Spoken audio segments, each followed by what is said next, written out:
25 சீட்டு வரைக்கும் போகும் அப்படின்னு எதிர்பார்த்தா நீங்க 12 கொடுத்தா 12க்கு ஓகேன்ற போது அது கொடுக்கறதுக்கே இங்கே பிரச்சனையா இருக்குங்க. நான் தான் ஓப்பனா சொல்லல 6 சீட்டு கொடுத்தாங்க பார்த்தீங்களா? இதே திமுக அந்த காலகட்டத்தில்.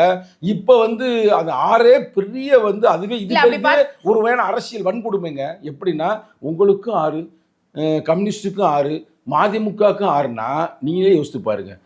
கம்யூனிஸ்ட்காரங்கள்ட்ட நீங்கள் வேணும் அண்ணன் சண்முகத்தை போய் கேளுங்க, மற்ற அண்ணன்ட்ட கேளுங்க.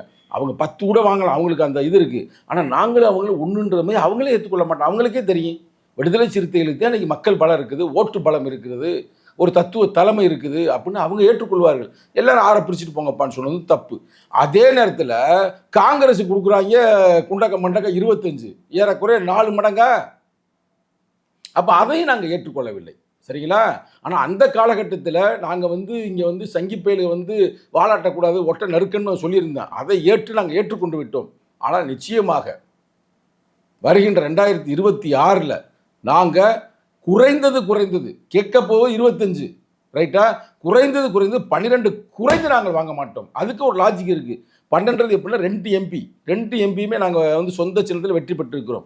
ஒரு எம்பி அப்படின்றதே 6-7 சட்டமன்ற உறுப்பினர்கள். அப்போ 6ன்னு வச்சுக்கோ, குறைவே வச்சுக்கிறோம். 6 12 கொடுத்தாங்க. அடுத்து நாங்கள் அதில் வந்து எப்படினாலும் 10 ஜெயிக்க முடியும். கரெக்டா? எப்படி தான் ஒரு 2 பேர் எதுவும் ஆகலாம் கொள்ளலாம், ஒரு 10 ஜெயிக்க முடியும். அப்போ தான் நாங்கள் திருப்பி வந்து எங்கள் கட்சியுடைய அங்கீகாரத்தை நாங்கள் மெயின்டைன் பண்ண முடியும். இவ்வளவு பிரச்சனைகள் இருக்குது. ஆனால் நிச்சயமாக அவர் கொடுக்க போகிறார் என்பதுதான் மகிழ்ச்சியான செய்தி. நீங்களே முடிவு பண்ணிட்டீங்க. இல்லை இது வந்து பிச்சை இல்லைங்க. நாங்கள் போய் அவங்கள்ட்ட கேட்கறதுக்கு எங்கள் உரிமைங்க.